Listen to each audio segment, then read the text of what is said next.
Hello and welcome to the end of the home and away season for the Bentley ANA Cricket Show.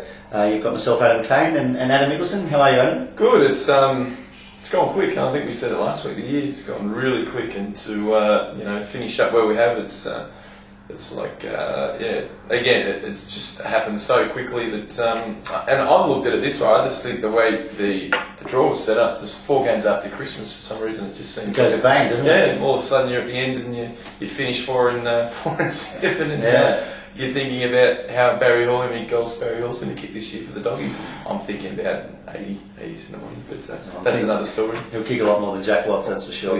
Yeah.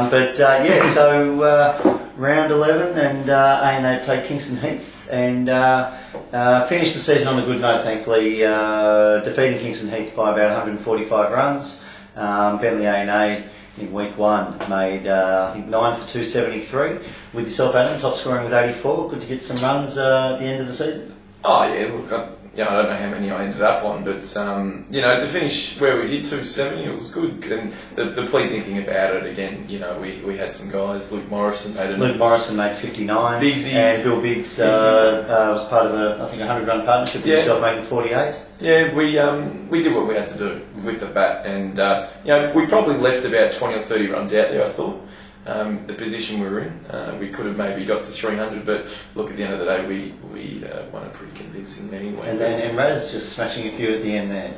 Yeah, well, thank God, but I was probably more thank God for Raz, because he's threatened to hit a few big balls, and he got onto a couple, so I think he enjoyed it more than anyone. Yeah, so 273 we made, and then in week 2, Kingston Heath, I think they were 8 for 80 odd or something like that. So I mean, the game was over well before tea. It was just a matter of time.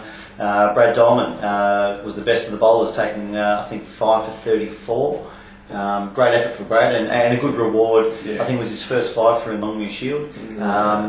I think people have identified that it may have been, but either way, whether it was or wasn't, it was a good finish for Brad at the end of the season. A just reward for basically manning the bowling attack and being the frontline bowler. So, and he really did bowl with a purpose, and he really hit, like, our pitches as dead as anyone's. But he was getting something out of it, and it was probably as good as I've seen him bowl since he's come to the club. So you're right, he deserved what he got. He got 5 wickets in the end, and I think he finished with 23 wickets for the season, averaging about 19, which for a 21, 22-year-old, that's all you want. And we would imagine anyone to get better. Yeah. He's only 22, and he's like I said, he's led the bowling attack probably the last 2-3 years. Exactly right. So he's only going to get bigger and stronger, and Jesus. How can that happen? And hopefully a bit wiser with his bowling, and he comes from good stocks, with Bob Dolan being the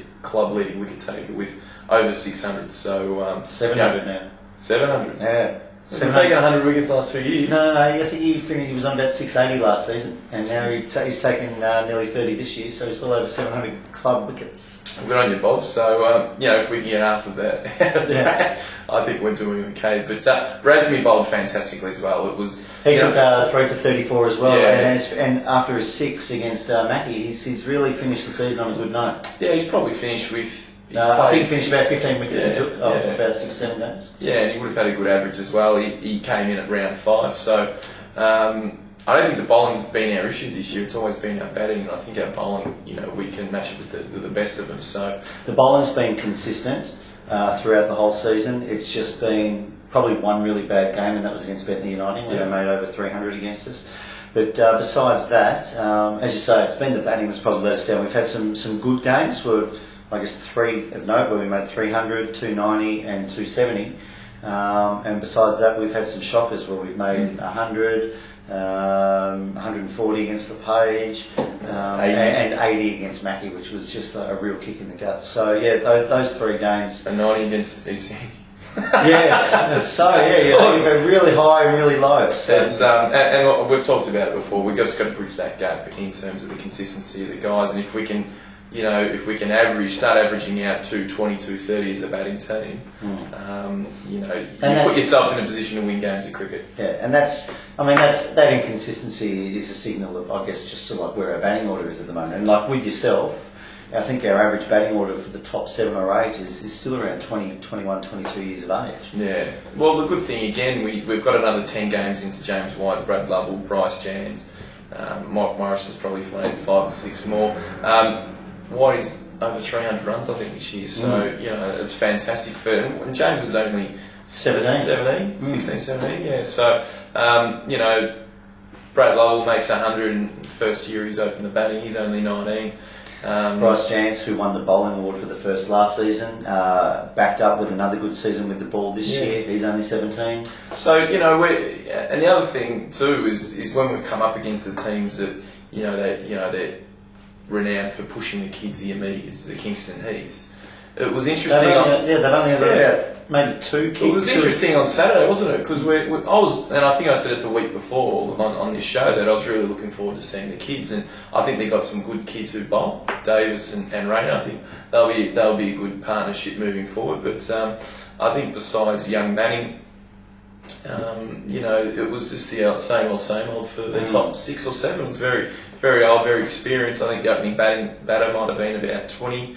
But I was quite surprised. I thought there would have been some good kids coming through the batting, unless they're just putting him down the order, because they're number 9, Yanni. Yanni. He actually looked okay. Yeah. He hung in there for a while without Manning. Yeah, he actually looked okay. So I don't know why they wouldn't have tried floating those guys up the order, just to get something out of them this year. But I think legitimately A&A probably at Bentley United can say that they really do back their kids, because I think Bentley United, they're very strong at that too. Yeah, winning these days and your backmans, etc. Yeah, so I'm really proud of what we've tried to do in the last 2 years. I think we're going to reap the benefits moving forward. Look, you take some hits along the way, and if the 90s against East Sandies, the 80s against Mackies, but again, you got to take that short-term pain for the long-term benefit of the club. And I think if we can keep the same list on the park, and guys like Bill Biggs, we can get 11 games out of him next year and just tap into his experience as well. You're going to see a different team, and I'm really looking forward to seeing what the guys can do next year. Hopefully we have a stronger pre-season. Yeah, well, that didn't help, particularly with the Bentley Football Club. Well, they've gone up a grade, so hopefully they'll win 3 games of the year. Yeah, they can level out. And the boys get sick of footy, and hopefully it's a really cold and wet winter, and they just want to get in the Clayton nets, say around August, and have a good hit. But I think the pleasing thing again is just the output from these guys and their improvement. Yeah, exactly. And that's all we can look forward to. But in saying that, Adam, even yourself, like Andy Lee, who in my eyes and a lot of people, all the commentators in the competition's eyes, was probably the best spinner in the competition. Absolutely. And to not have 11 games out of Andy, but I think you've done it admirably in your role, because I think you won us. If we didn't win that game against West Bentley, all of a sudden we would have been in that category of relegation. But your 5 against West Bentley won us the game. Simple as that. So I think you've probably taken 15 plus. Yeah, about 15 wickets for the first and over 20 for the season. So yeah, it was a pleasing season for myself. So yeah, and good to contribute and play a role in the first. So obviously the club's in a stronger position if we've got Andy Lee back. So let's hope that Andy's indicated that he's back next year. So that's good. But I tell you what, at King George, I know we're getting a new pitch and the ground's being refurbed and the rest of it, but I tell you what, if that pitch wasn't being refurbed, King George, you could play 2 spinners there. I don't care what anyone says.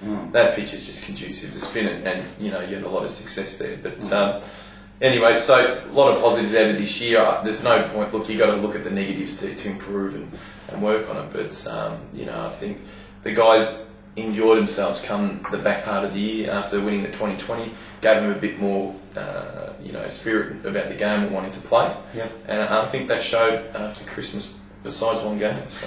And also, I guess just a final note